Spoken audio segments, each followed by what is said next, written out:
4. G.W.F. Hegel.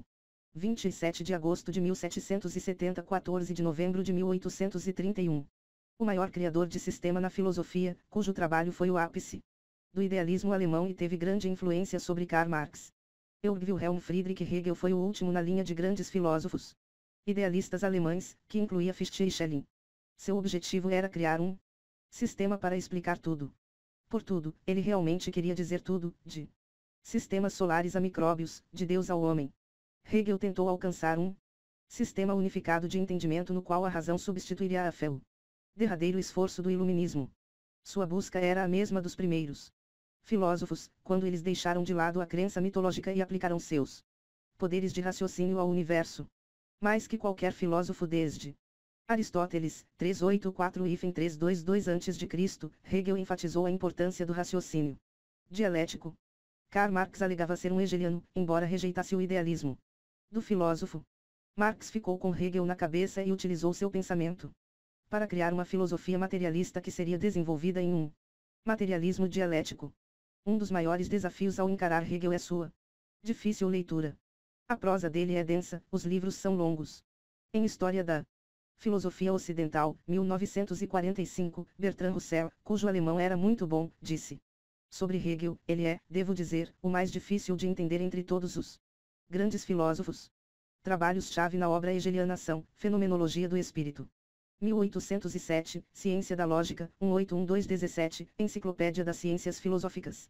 1817, e Princípios da Filosofia do Direito, 1820, nos quais ele descreve progressivamente um programa filosófico que começa com uma compreensão da consciência individual e leva a uma descrição de como indivíduos formam grupos e de quais são os deveres e responsabilidades de indivíduos e Estado. Hegel alterou o modo como o homem era entendido em relação a si mesmo, a outros e à história. Mas, por meio de sua influência sobre Marx, Hegel também teve enorme influência nas práticas políticas dos séculos XIX e XX. Hegel foi a influência dominante na filosofia britânica até Bertrand Russell e G. Moore, 1873-58, rejeitarem o idealismo e adotarem o logicismo de Gotthelf Frege, de 1848 a 1925, e o atomismo lógico de Ludwig Wittgenstein. Ele foi a força por trás do idealismo britânico, um termo de certo modo enganoso, uma vez que muitos filósofos em universidades britânicas eram seguidores de Hegel de uma forma ou de outra. Seria mais correto dizer, portanto, que, durante a segunda metade do século XIX, a filosofia britânica era tão hegeliana quanto empírica. O idealista britânico mais importante era F. H. Bradley, de 1846 a 1924, cuja aparência e realidade 1893, foi tema da tese de doutorado do poeta T.S. Eliot, de 1888 a 1965, em Harvard. Historicismo hegeliano. Nascido em uma família burguesa em Stuttgart, Hegel pensava que estava destinado a fazer parte do clero, mas no seminário protestante ligado à Universidade de Tübingen, ele fez dois amigos próximos com quem se voltaria para outros interesses, o poeta Friedrich Hölderlin, de 1770 a 1843, e o filósofo Schelling. Todos os três foram seguidores entusiastas da Revolução Francesa, 1789-99. Tinham fome de mudança. O caminho para uma nova compreensão, segundo Hölderlin e Schelling, era por meio do estudo da obra de Immanuel Kant e de sua doutrina do idealismo transcendental, o que Hegel inicialmente relutou em fazer. Os três jovens pensadores eram membros centrais do movimento que veio a ser conhecido como romantismo alemão. Como todas as escolas que contém boa parcela de grandes talentos em várias disciplinas, a definição torna-se confusa muito rapidamente. Mas, em geral, pode-se notar uma resistência a explicações mecanicistas e racionalistas do mundo, e um foco na importância do sujeito que o apreende, promovido transcendental de Kant, e, na Alemanha, um orgulho nacionalista do idioma alemão e de seu povo, das Volk. Hegel obteve sua qualificação em teologia e foi trabalhar, entre 1793 e 1796, como o tutor particular de uma família rica em Berna. Durante o período em que residiu na Suíça, Hegel estava preocupado com duas coisas: cristianismo e história. Lá, em 1795, escreveu A Vida de Jesus e a Positividade da Religião Cristã. Após um desentendimento com seu empregador, Hegel se mudou para Frankfurt a fim de assumir outro cargo de tutor. Ficou lá de 1797 a 1801, renovando sua amizade com Hölderlin e escrevendo mais ensaios sobre cristianismo. Hegel foi atraído pela humanidade de Cristo e pelo mistério de sua divindade por meio de Deus, o Pai. Embora viesse depois a se referir a Espírito em vez de Deus, ele atribuiria a Espírito um propósito teleológico.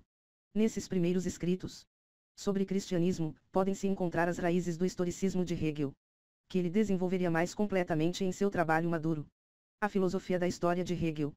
Em seu último ano de vida, em uma série de palestras dadas em 1830-31, Hegel falou sobre a ideia de Deus e do propósito divino guiando a história.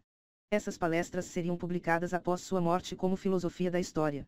Ele falou de Deus como não uma mera abstração, mas um princípio vital, capaz de realizar a si próprio. Ainda mais longe, Deus determina a história. Deus governa o mundo, o trabalho real do seu governo, a realização de seu plano é a história do mundo. Não existem atos aleatórios ou acidentes para Hegel. Tudo é planejado.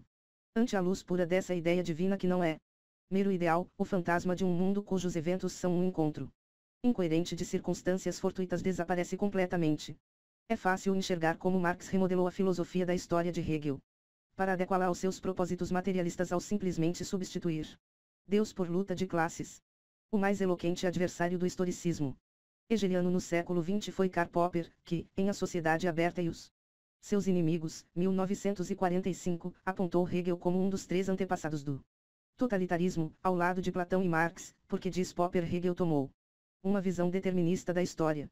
Pode-se argumentar igualmente que Hegel tinha uma visão otimista da história e acreditava que o progresso real era possível. O método de Hegel. Em Fenomenologia do Espírito, Phänomenologie des Geistes, Hegel joga com o duplo significado da palavra alemã Geistes, que pode significar espírito ou mente. O livro foi traduzido das duas maneiras em inglês. Essa obra é a primeira parte da tentativa de Hegel de chegar a um relato do conhecimento sistemático e científico. Seu subtítulo Ciência da Experiência da Consciência deixa-nos saber que Hegel deseja levar o tema da consciência para além do alcance da metafísica e para dentro do reino da investigação científica. Em sua Fenomenologia da Mente, Hegel descarta as epistemologias de pensadores do Iluminismo, de René Descartes, de 1596 a 1650, a Kant, por conta do fundacionalismo destes, seu desejo de encontrar uma base firme sobre a qual o conhecimento possa ser compreendido progressivamente. Ao tomar a consciência por si mesma, assim como seus objetos, a consciência sendo consciente de ter objetos, Hegel descortina um novo caminho para a compreensão do conhecimento. É neste contexto que seu famoso método dialético entra em jogo. A formulação da tríade tese-antítese-síntese, frequentemente mencionada em discussões a respeito de Hegel, foi na verdade o trabalho do filósofo alemão e comentador hegeliano Heinrich Moritz Schallibaus, de 1796 a 1862. Essa tríade descreve o movimento pelo qual a consciência, conforme estuda a si mesma, desloca-se em frente e, progressivamente, em direção a uma nova síntese. Para Hegel, a dialética é um processo sem fim, o primeiro motor do pensamento. Mas sua caracterização diferia da de Schallibaus, que usava os termos abstrato negativo concreto. Esta formulação é muito mais que a tese-antítese-síntese, porque permite que todas as teses iniciais sejam falsas. Na medida em que o abstrato move-se através do estágio negativo da dialética, ele sofre um processo de mediação, só então chegamos ao concreto, ponto em que todo o exercício recomeça. Hegel chamou o processo que impulsiona este sistema de supressão. A chave para o pensamento de Hegel é sua elaboração da consciência individual, tornando-se consciente de si mesma e de seus objetos e de como cada consciência individual torna-se ciente de outros seres conscientes. Ao ser consciente do outro reconhecendo minha consciência, eu me torno um ser social, e isto se transforma no fundamento de todas as relações sociais e a precondição para a liberdade, que pode ser vista como o tema principal do pensamento de Hegel. Na fenomenologia, Hegel introduz o tema da dialética mestre/escravo. Quando duas pessoas se encontram, há uma luta entre suas subjetividades, com uma tentando ganhar ascendência sobre a outra. No fim, a relação mestre/escravo se resolve porque ambas as partes reconhecem sua interdependência. Nesta parábola, que Hegel denomina senhorio e servidão, ele descreve como as subjetividades, confrontando-se entre si, envolvem-se em uma luta até a morte pela ascendência sobre a outra. Mas o mestre jamais consegue realmente ganhar ascendência sobre o escravo, do qual ele depende para conseguir serviços, bens, etc. Do mesmo modo, o escravo enxerga em certo momento que não é um escravo, porque os frutos De seu trabalho criam um mundo no qual ele e o mestre vivem. Na dialética hegeliana, essas contradições são suprimidas na autoconsciência, que conduz à intersubjetividade e a um mundo compartilhado, que é a base para a organização social. Para Hegel, a fenomenologia era um prelúdio para a ciência da lógica. 1812-17, levando o idealismo transcendental de Kant mais longe, Hegel defendeu na fenomenologia que aquilo que chamamos de realidade é tão influenciado por nossa percepção dela que, em última instância, ela é mente. Tudo no mundo pode ser explicado pela ordem subjacente que a consciência faz da realidade. Essa ordem é lógica. A ciência da lógica, para Hegel, é uma tentativa de entender a estrutura subjacente do mundo que criamos. Filosofia do direito. Em Princípios da Filosofia do Direito, 1820, Hegel combinou sua compreensão da consciência e a lógica que organiza nosso mundo para si dirigir ao negócio prático do direito e da política. O filósofo acreditava que o direito tinha importância primordial na organização de uma sociedade que deseja evitar o despotismo. Só enxergava a liberdade humana sendo realizada por meio da participação como cidadão na vida cívica e social. Hegel identificava 3 esferas nas quais o direito opera: direito abstrato, moralidade e eticidade. Direito abstrato diz respeito às nossas relações com os outros, e Hegel identifica o princípio básico da não interferência para descrever como deveríamos respeitar os direitos dos outros, e o que esperamos em retribuição. Moralidade envolve nosso entendimento da nossa própria subjetividade, ou particularidade, tal qual descrito na fenomenologia, como a base sobre a qual podemos reconhecer a subjetividade dos outros e, assim, respeitar seus direitos como se eles fossem nós. Hegel descreve 3 aspectos do problema da moralidade: propósito e responsabilidade, intenção e bem-estar, e o bem da consciência. Na terceira esfera, eticidade, Hegel sintetiza a experiência subjetiva do indivíduo com os grupos progressivamente maiores nos quais ele ou ela existe: a família, a sociedade civil, o Estado. É uma pesquisa particularmente inclusiva sobre como o sujeito individual se relaciona com o resto do mundo. Hegel teve uma influência enorme no desenvolvimento do idealismo britânico e da filosofia europeia ao longo dos séculos XIX e XX. Friedrich Nietzsche desenvolveu o tema da moralidade do mestre e imoralidade do escravo em Genealogia da Moral, 1887. Eito, 1923, de Martin Buber. Deve muito à dialética mestre/escravo, assim como Simone de Beauvoir fez uso extensivo dela em O Segundo Sexo, 1949, sua pesquisa sobre a posição da mulher na história. Talvez a mais importante elaboração desse tema possa ser encontrada na filosofia e psiquiatria do filósofo alemão Karl Jaspers, que refina o conceito de subjetividades separadas e autoconscientes e sua relação com outras subjetividades por meio do que ele denomina luta amorosa. Talvez porque Hegel seja tão intimamente associado pelo senso comum à sua apropriação por Marx, ele tenha sofrido o mesmo destino de Marx no mundo pós-marxista e pós-comunista do século XXI. Mas, assim como a análise marxista será revivida por pesquisadores em busca de uma solução para a crise do capitalismo tardio, as ideias de Hegel sobre a consciência podem oferecer um paliativo àqueles insatisfeitos com explicações excessivamente redutoras de quem somos e de como nossas relações sociais são construídas. O objetivo, que é o conhecimento absoluto, ou o espírito, conhecendo-se como espírito, encontra seu caminho na lembrança de formas espirituais, gester, na medida em que elas estão em si mesmas e em que cumprem a organização de seu reino espiritual.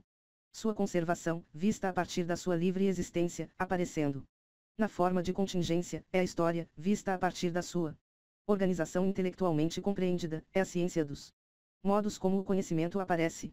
Ambas reunidas, ou história, intelectualmente compreendida, Begriffen, formam a lembrança e o calvário do espírito absoluto, a realidade, a verdade, a certeza de seu trono, sem os quais ele era sem vida, solitário e sozinho. G.W.F. Hegel, A Fenomenologia do Espírito, 1807. O fato é que o interesse, seja no conteúdo ou na forma da antiga metafísica, ou em ambos, se perdeu. Tão notável quanto uma pessoa que se tornou indiferente, por exemplo, ao seu direito constitucional, às suas convicções, costumes morais e virtudes, é uma pessoa que perde sua metafísica quando o espírito, comprometido com sua essência pura, não mais tem qualquer presença real em sua vida. G.W.F. Hegel, A Ciência da Lógica, 1832. Cada caminho que conduz à filosofia depende de determinadas suposições subjacentes a respeito do que deve ser tomado como ponto de partida. Mas e se não fizéssemos tais suposições? Seriam Todas as nossas perguntas, então, devoradas por dúvidas céticas e reduzidas a nada. Hegel achava que não. Sua resposta, refrescante e revigorante, era que pouco importa onde começamos ou se supomos alguma coisa, nossa jornada filosófica será inevitavelmente um processo prolongado de autoinvestigação, no qual o pensamento questiona a si mesmo e sana suas deficiências à medida que progride.